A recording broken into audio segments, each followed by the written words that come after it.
लोगों का ऐसा मानना है कि आयुर्वेद की जो दवाइयाँ हैं उसका साइड इफेक्ट नहीं है। तो सर इसकी सच्चाई के बारे में बताइए। देखिए, आयुर्वेद के दवाइयों को साइड इफेक्ट नहीं है, ये आधा सच है। नमस्कार दोस्तों, मैं हूं वैद्य सुबोध पाल और मैं वैद्य अंकुश लक्ष्मण खराब। जीवन अमृत आयुर्वेद चैनल में आप लोग का स्वागत है। सर हम लास्ट वीडियो में आयुर्वेद की वास्तविकता के बारे में चर्चा कर रहे थे, तो सर उसके प्रति मेरे मन में और कुछ प्रश्न हैं जो मैं आपसे पूछना चाहता हूँ। सर पहला प्रश्न तो ये है कि आजकल सोशल मीडिया प्लेटफॉर्म पे बहुत से लोग ऐसा बोलते हैं कि आयुर्वेदिक नुस्खे जो है वो सबके लिए चल सकते हैं, तो इसका सच्चाई क्या है सर? देखिए, ये बात सही है कि आजकल बहुत से सोशल मीडिया प्लेटफॉर्म पे एक व्यक्ति को एक नुस्खा बताया जाता है कि अगर आपको ये तकलीफ है तो आप ये करो, सुबह उठ कर ये करो, खाना खाने के बाद ये करो, रात को भिगो कर ये रखो और सुबह लो। तो पहली बात ये, अगर वैद्य ने सलाह दी है तो वो किसी भी पेशेंट की प्रकृति, उस समय का उसकी रोगों की अवस्था, उस समय का उसका वय और उस समय जो ऋतु चालू है, काल चालू है, उसके हिसाब से वो सलाह दी होती है। लेकिन ज़्यादातर सोशल मीडिया पर एक ही नुस्खा सबको बताया जाता है, ये सही नहीं है। हर नुस्खा, चाहे वो घरेलू रहे या फिर दवाई के फॉर्म में रहे, वो प्रकृति देखकर, काल देखकर और रोग की अवस्था देखकर देना जरूरी है।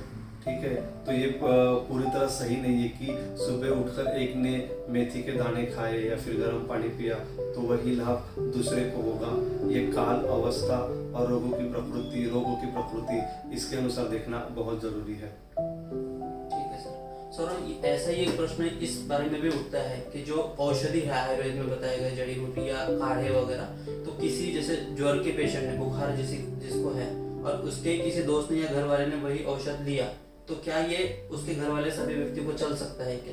इस बात की सच्चाई कितनी है सर? इसके बारे में क्या सही है, क्या गलत है इसके बारे में? देखिए, जैसे हमने घरेलू नुस्खों के बारे में देखा, वैसे ही औषधियाँ मतलब दवाई के बारे में है। उदाहरण के लिए हम लेते हैं कि किसी व्यक्ति को बुखार है, अगर वो पित्त प्रकृति का व्यक्ति है और उसको शरद ऋतु जिसमें पित्त प्रकोप होता है तब लिया हुआ है, तो उसको जो दवा लगेगी वो शीतवीर्य की मात्रा में ज़्यादा शीतवीर्य की होनी चाहिए, लेकिन ज्वर का पाचन करने वाली होनी चाहिए। वही अगर उसका भाई कफ प्रकृति का है और उसको शरद ऋतु में बुखार हुआ है, तो शायद उसको दवा में उष्णवीर्य की दवा या फिर उसके हेतु क्या है, उसने क्या सेवन किया है, उसके बुखार क्या है, उसके हिसाब से बदल सकती है। तो मैं वापस आपको ये कहना चाहता हूँ कि दवा भले रोग के नाम से आपने ली है, लेकिन आयुर्वेद रोगों के प्रति ज़्यादा ध्यान न देते हुए रोगों के कारण, रोग किसको हुआ है, उसकी प्रकृति और उस वक्त उसकी अवस्था और ऋतु, इनको देख के दिया जाता है। तो हर बार ये सही नहीं है कि एक बुखार की दवा हर परिस्थिति में घर के हर व्यक्ति को एक ही समय में उपयोग में आएगा, और यही सब व्याधियों के बारे में सच है। तो ऐसा नहीं करना चाहिए, और अगर करना ही है तो वही दवा वैद्य के सलाह से क्या इस अवस्था में दूसरे व्यक्ति के लिए सही है कि नहीं, ये पूछकर करना योग्य रहेगा। तो सर आपकी इस बातों से हमें ये सीखने को मिलता है कि आयुर्वेद में जो दवाई है वो खुद से हमें नहीं लेना चाहिए, किसी अच्छे वैद्य के पास जाके अपना प्रकृति परीक्षण, और जो आयुर्वेद में दवाइयाँ बताई गई है वो देश, ऋतु, काल, इन सब के ऊपर डिपेंड करता है। ठीक है सर, और एक जो प्रश्न है वो बहुत ज्यादा ही ट्रेंडिंग बोल सकते हैं हम लोग, कि लोगों का ऐसा मानना है कि आयुर्वेद की जो दवाइयाँ हैं उसका साइड इफेक्ट नहीं है, तो सर इसकी सच्चाई के बारे में बताइए। देखिए, आयुर्वेद के दवाइयों को साइड इफेक्ट नहीं है, ये आधा सच है। आयुर्वेद के दवा को साइड इफेक्ट्स नहीं है कब बोल सकते हैं? जब, जैसे मैंने पहले ही बोला, अगर आपने वैद्य की सलाह से वैद्य को अपना हिस्ट्री, इतिहास बताकर, अब मैंने क्या सेवन किया है, मेरा आहार क्या है, मेरा विहार क्या है, मैं कब सो के उठता हूँ, मैं कब सोता हूँ, मेरा पानी पीने की मात्रा कितनी है, ये सब सवालों का जवाब देकर, प्रकृति परीक्षण कर कर अगर आपने दवा लिया है तो वो साइड इफेक्ट नहीं करेगा। साइड इफेक्ट मतलब अगर करेगा भी तो कैसे है, जैसे कोई कफ प्रकृति का व्यक्ति है और उसको गलती से ठंडे वीर्य की दवा दी गई और उसने ठंडे हेतु सेवन किए है तो उसको कुछ हो सकता है। तो इसलिए आयुर्वेद के साइड इफेक्ट न हो, इसलिए वैद्य की सलाह लेकर, प्रकृति का जांच कर कर उसके हिसाब से दवाई करना बहुत जरूरी है। और अगर आपने इसके विपरीत किया, मतलब अगर आपने खुद से दवाई ली, आपने मेडिकल स्टोर से दवा ली और अपने प्रकृति न जानकर, काल न जानकर, रोग की अवस्था न जानकर लिया, तो साइड इफेक्ट हो सकते हैं। मतलब बीमारी ठीक नहीं होगी और उससे कुछ दूसरे विकार हो सकते हैं। देखो, दवाई गलत नहीं रहती है। दवाई को युक्ति प्रमाण से, मतलब सोचकर, शास्त्र जानकर जो देने वाला है उसने सही दिया तो दवा सही काम करेगी। एक ही सौंठ है जो चिकनी है, स्निग्ध है, उष्ण है और मधुर विपाकी मतलब बल बढ़ाने वाली है। और उसका जो अदरक है, अदरक सुखाकर ही सौंठ बनाया जाता है, लेकिन अदरक रूखा है, अदरक तीक्ष्ण है और अदरक भेदन करने वाला है। और उसके विपरीत गुण वाला सूंठ है, भले दोनों भी मधुर विपाकी रहे। तो ये जो छोटी छोटी बातें हैं एक दवा के बारे में, फिर वो गीला यूज करना चाहिए, सूखा यूज करना चाहिए, ये वैद्य ही आपको सही तरीके से बता सकता है।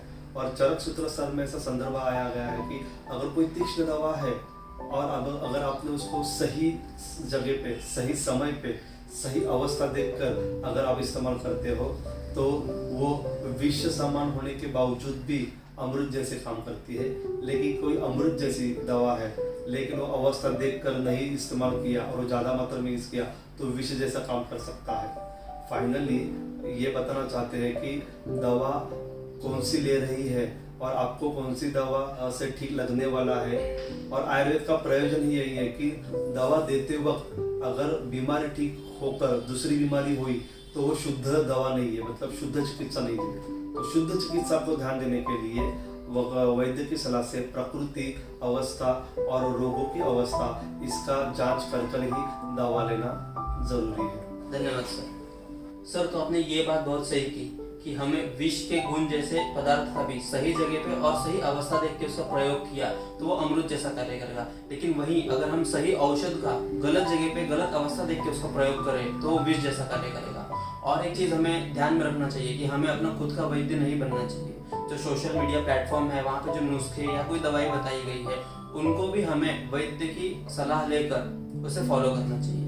सर मैं और एक रिक्वेस्ट करना चाहूंगा आपसे कि आज के वीडियो से दर्शकों को क्या लेना चाहिए, ये जरा संक्षेप में बता दीजिए। देखिए, आज के चर्चा का प्रयोजन यही है कि अगर हम नुस्खा या फिर कोई भी दवा अगर वैद्य के सलाह के बिना, प्रकृति न जांचते हुए, अवस्था न देखते हुए, ऋतु न देखते हुए करते हैं तो वो हमको असर नहीं दिखाते हुए उसका विपरीत परिणाम जरूर दिखा सकती है। और अंतिम मुझे ये बताना है कि दवा आयुर्वेदिक रहे, नुस्खा आयुर्वेदिक रहे, नुस्खा घरेलू रहे, प्रकृति के अनुसार नज़दीकी किसी वैद्य की सलाह लेकर ही अगर आप उसको इस्तेमाल करते हैं तो वो आपको अच्छा असर जरूर दिखाएगा। धन्यवाद।